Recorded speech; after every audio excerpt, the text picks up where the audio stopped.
Hello दोस्तों, welcome to historian Sonu channel. तो आज का हमारा जो टॉपिक है वो है असहयोग आंदोलन, नॉन कोऑपरेशन मूवमेंट जिसको बोलते हैं। तो आज हम जो भी टॉपिक कवर करेंगे वो यहाँ पे लिखे हुए हैं, जिसमें हम असहयोग आंदोलन यानी कि नॉन कॉरपोरेशन मूवमेंट के आंदोलन का जो आरंभ हुआ था वो कैसे हुआ था, आंदोलन की क्या तैयारियां थी, महात्मा गांधी का नेतृत्व, महात्मा गांधी ने किस प्रकार से इस नॉन कॉरपोरेशन आंदोलन में अपना योगदान दिया था।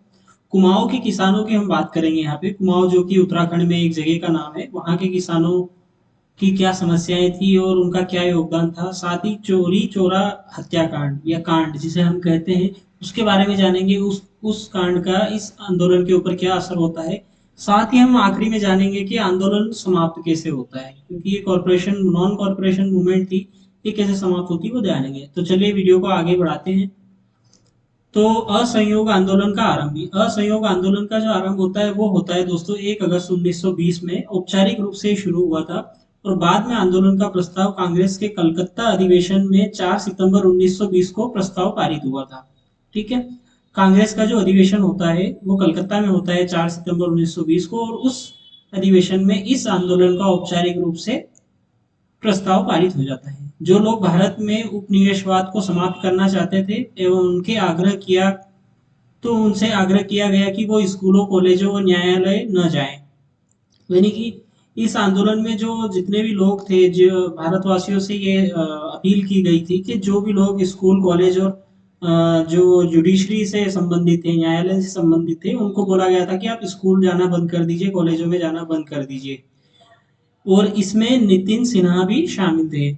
अंग्रेजों का कर न चुकाए, संक्षेप में सभी को अंग्रेजी सरकार के साथ सभी ऐच्छिक संबंधों के परित्याग करने को कहा गया। यानी कि लोगों को ये भी कहा गया कि अंग्रेज सरकार जो टैक्स लेती है आपसे, वो टैक्स आप चुकाना बंद करो। साथ ही अंग्रेज सरकार के साथ जिस भी प्रकार के आपके संबंध है उनको सबको आपको छोड़ना होगा।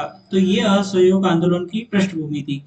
गांधी जी ने कहा था कि यदि असहयोग का ठीक ढंग से पालन किया जाए तो भारत 1 वर्ष के अंदर स्वराज प्राप्त कर लेगा। यानी कि अगर यह आंदोलन पूरी तरीके से अच्छे से चलता तो 1 साल के अंदर हम आजाद हो जाते हैं। 1920 यानी कि 1921 में हम आजाद हो जाते हैं। लेकिन क्या कारण रहे जिसके कारण हम आजाद नहीं हो पाए, तो वो हम आगे इस वीडियो में जानेंगे।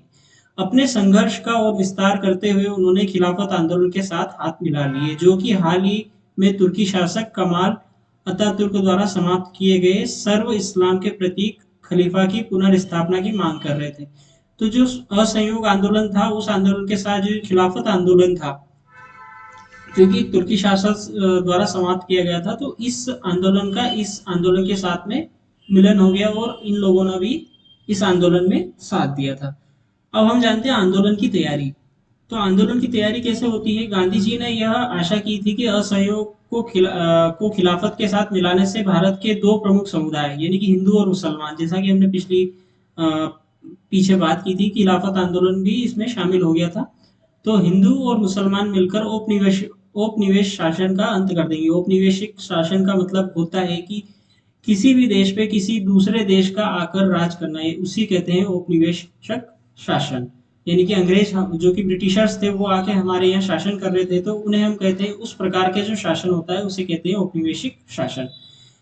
इन आंदोलनों ने निश्चय ही एक लोकप्रिय कार्रवाई के बहाव को उन्मुक्त कर दिया था, और ये चीजें औपनिवेशिक भारत में बिल्कुल ही अभूतपूर्व थी। विद्यार्थियों ने अंग्रेजी सरकार द्वारा चलाए जा रहे स्कूलों और कॉलेजों में जाना छोड़ दिया। तो यहाँ पे क्या हुआ था, जो भी विद्यार्थी लोग थे उन्होंने अंग्रेजी सरकार के द्वारा जो स्कूल और कॉलेज चलाए जा रहे थे वहां पे जाना बंद कर दिया था। साथ ही वकीलों ने अदालत में जाने से मना कर दिया। कई कस्बों और नगरों में श्रमिक वर्ग हड़ताल पर चला गया। साथ ही सरकारी आंकड़े के मुताबिक 1921 में 396 हड़तालें हुई, जिसमें 6 लाख से ज्यादा श्रमिक थे और 70 लाख, इसमें 70 लाख से ज्यादा रुपए का नुकसान हुआ था। यानी कि उस समय की जो सरकार थी, ब्रिटिश सरकार, उसको ग्रामीण क्षेत्र में भी असंतोष से आंदोलित हो रहा था। साथ ही पहाड़ी जनजातियों में वन्य कानूनों की अवहेलना कर दी गई थी। अवधि के किसानों ने कर नहीं चुकाए थे। ठीक है। तो अब आती है कुमाऊं के किसानों की बात, जो हमने पहले डिस्कस किया था कि कुमाऊं के किसानों का क्या रोल था। तो कुमाऊं एक जगह है उत्तराखंड में, तो वहां के किसानों ने औपनिवेशिक अधिकारियों का सामान ढोने से मना कर दिया था। यानी कि जो उनका काम होता था सामान ढोने का, और इस तरीके के जो उनके पर्सनल काम होते थे अंग्रेजों के, वो काम करने से कुमाऊं के किसानों ने मना कर दिया था। साथ ही इन विरोधी आंदोलन को कभी-कभी स्थानीय राष्ट्रवादी नेतृत्व की अवज्ञा करते हुए कार्यान्वित किया गया। किसानों, श्रमिकों और अन्य ने इसकी अपने ढंग से व्याख्या की तथा औपनिवेशिक शासन के साथ असहयोग के लिए उन्होंने ऊपर से प्राप्त निर्देशों पर टिके रहने के बजाय अपने हितों में मेल खाते तरीकों का इस्तेमाल कर कार्रवाई की। तो हम आगे बढ़ते हैं। महात्मा गांधी के अमेरिकी जीवनी लेखक लुई फिशर ने लिखा था कि असहयोग आंदोलन और गांधी जी के जीवन के एक युग का नाम हो गया है। असहयोग शांति की दृष्टि से नकारात्मक किंतु प्रभाव की दृष्टि से बहुत सकारात्मक था। यानी कि जो असहयोग आंदोलन था वहां पे थोड़ी सी शांति भंग हुई थी, ठीक है, लेकिन प्रभाव की दृष्टि से ये बहुत ही सकारात्मक था। ऐसा लुई फिशर जो कि एक अमेरिकी जीवनी लेखक है, उनका कहना था। इसके लिए प्रतिवाद, परित्याग तथा स्व अनुशासन आवश्यक थे। यह स्वशासन के लिए एक प्रशिक्षण था। 1957 के स्वतंत्रता संग्राम की क्रांति के बाद पहली बार असहयोग आंदोलन से अंग्रेजी राज की नींव हिल गई थी। तो ये महात्मा गांधी के बारे में लुई फिशर का कहना था कि 1857 की क्रांति के बाद ये जो आंदोलन हुआ था, असहयोग आंदोलन, ये बहुत ही ज्यादा प्रभावी था। साथ में महात्मा गांधी की देखरेख में चलाए जाने वाला ये प्रथम जन आंदोलन था। इस आंदोलन का व्यापक जन आधार था। शहरी क्षेत्र, मध्यम वर्ग, ग्रामीण क्षेत्र के किसान, आदिवासियों ने इसे व्यापक समर्थन दिया था। इसमें श्रमिक वर्ग की भी भागीदारी थी। इस प्रकार यह प्रथम जन आंदोलन बन गया। 1914 से 1918 के प्रथम विश्व युद्ध के दौरान अंग्रेजों ने प्रेस पर प्रतिबंध लगा दिया था। प्रेस मतलब कि जो हमारी पत्रकार लोग होते हैं उन पे प्रतिबंध लगा दिया था। साथ ही बिना जांच के कारावास की अनुमति दे दी थी, यानी कि उनका कोई कार्रवाई नहीं होगी, डायरेक्टली उन्हें जेल में बंद कर दिया गया था। प्रेस के जो लोग थे जो अखबार वगैरह निकालते थे। अब सर सिडली रॉलेट की अध्यक्षता वाली एक समिति की संस्तुतियों के आधार पर इस कठोर उपायों को जारी रखा गया। इसके जवाब में महात्मा गांधी जी ने देश भर में इस अधिनियम यानी कि रॉलेट एक्ट के खिलाफ एक अभियान चलाया। उत्तरी एवं पश्चिमी भारत के कस्बों में चारों तरफ आंदोलन के समर्थन में दुकानों और स्कूलों के बंद होने के कारण जीवन लगभग ठहर सा गया था।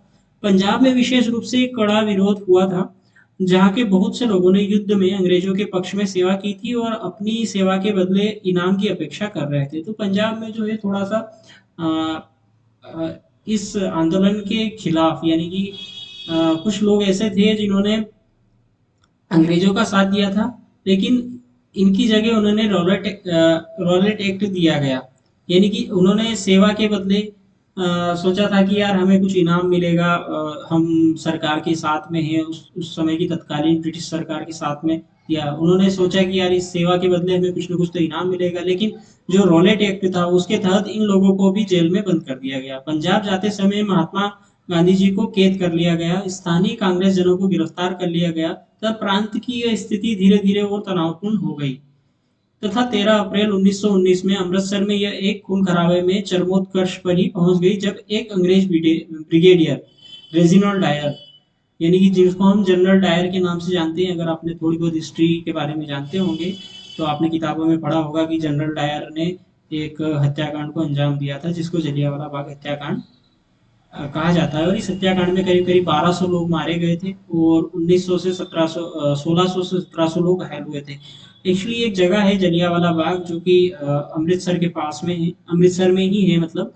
वहां पे क्या हुआ था कि एक सभा चल रही थी जिसमें बहुत सारे लोग आए हुए थे, और उस सभा में सभा को चारों तरफ से घेर के और वहां से बाहर निकलने का एक ही गेट था। उस गेट पे खड़े होकर जनरल डायर ने जो अपने सैनिक थे उनको आदेश दिया था कि आप गोली चला दो। तो वहां पे 1200 से ज्यादा लोग मर गए थे, कई लोग कुएं में कूद के मर गए थे, बहुत सारे बच्चे इसमें मारे जाते हैं, और ये बहुत ही बड़ा हत्याकांड था। ठीक है, अब आगे बढ़ते हैं हम। चोरी चोरा कांड, ये क्या चीज है? फरवरी 1922 में किसानों के एक समूह ने संयुक्त प्रांत के गोरखपुर जिला जो कि यूपी में पड़ता है, कि चोरी चोरा में एक पुलिस थाने पर आक्रमण कर दिया और उसे आग लगा दी। सरकार का जो पुलिस थाना था वहां पे आक्रमण किया और वहां आग लगा दी। इस अग्निकांड में कई पुलिस वाले की जान चली गई। साथ ही हिंसा की इस कार्रवाई से गांधी जी को यह आंदोलन तत्काल वापस लेना पड़ा, क्योंकि गांधी जी का एक नियम था कि जो भी आंदोलन हम कर रहे हैं किसी भी प्रकार से इसमें हिंसा का सहारा नहीं लेना है। जो भी आंदोलन होगा वह अहिंसावादी होगा। तो उन्होंने जोर दिया कि किसी भी तरह की उत्तेजना को निहत्थे एवं इस तरह की भीड़ की दया पर निर्भर व्यक्तियों की घृणित हत्या के आधार पर उचित नहीं ठहराया जा सकता।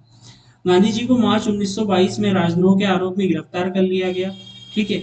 उन पर जांच की कार्रवाई की अध्यक्षता करने वाले जज जस्टिस सी एन ब्रूमफील्ड ने उन्हें सजा सुनाते हुए समय एक महत्वपूर्ण भाषण दिया। जज ने टिप्पणी की कि इस तथ्य को नकारना असंभव हुआ कि मैंने आज तक जिनकी जांच की है अथवा करूंगा, आप उनसे भिन्न श्रेणी के हैं। इस तथ्य को नकारना असंभव होगा कि आपने लाखों देशवासियों की दृष्टि में आप एक महान देशभक्त और नेता हैं।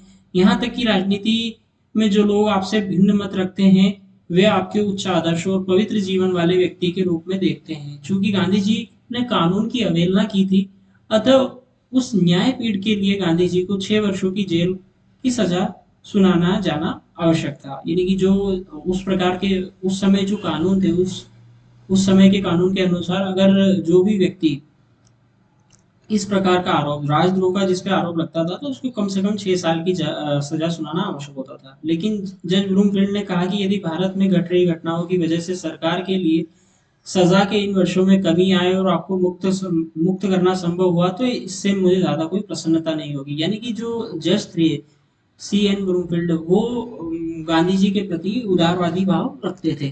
ठीक है।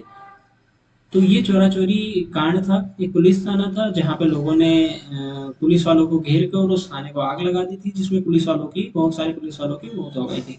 इस कारण से क्या हुआ था कि गांधी जी को इस आंदोलन के बीच में, देखिए इस आंदोलन की समाप्ति, देखिए लास्ट में हमने शुरू में बात की थी कि लास्ट में हम इस आंदोलन की समाप्ति के बारे में बात करेंगे। तो 5 फरवरी 1922 को गोरखपुर जिले में ये चोरा चोरी नाम का पुलिस थाना था।